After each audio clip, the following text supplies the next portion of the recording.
first story, ladies and gentlemen, that we'll talk about. It's the bilateral with the UK Prime Minister Rishi Sunak at about 1:30 this afternoon. So just in about 28 to 29 minutes from now, we will have the bilateral. The UK-India FTA is something which is going to be discussed very aggressively, but more importantly, the defence partnership will be discussed. Rishi Sunak, while speaking with ANI, the news media agency, had very clearly said that the FTA will not be announced because it's not yet final, but it's in the later stages. It's near finalization, but they're not wanting to set a date to it. It's not happening at the G20. That's something which Rishi Sunak himself said, and we had an indication of that even from Kevin Badenoch, the trade minister who had spoken with in the run-up to G20. But Abhishek is with us. Abhishek, Rishi Sunak announcing a strategic partnership with Singapore. What is it that we can expect will be announced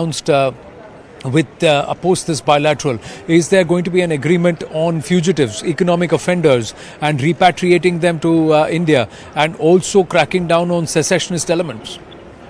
So there are certain elements that can be discussed and finalized during this visit, but the much-awaited free trade agreement that India and UK have been eyeing for, in fact, for the last 1 year, the delays has persisted, and now it looks like that the deal is in final stage, where it has been reported that if the deal is finalized, maybe in a couple of months' time, Rishi Sunak may travel back to India again to sign the deal in finality. Meanwhile, the issues like Khalistan and secessionist forces, UK Prime Minister has clearly said that these divisive forces, these violent forces, have no place in UK's country, and they will take certain actions against these people. In the past also, UK has assured India that the security of its mission, security of its community members and Indians will be taken care of. Rishi Sunak himself is a staunch believer in Hinduism, so one can imagine the kind of feelings he would have if the Indian Hindu temples would be attacked in UK. So this is said.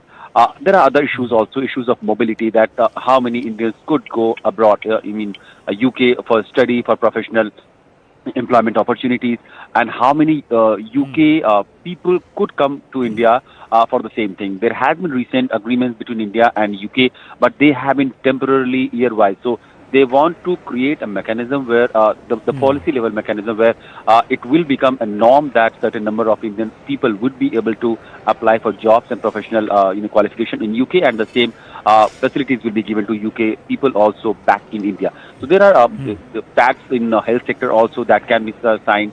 Cyber security, AI, artificial intelligence, defense is another area where the two sides would like to engage.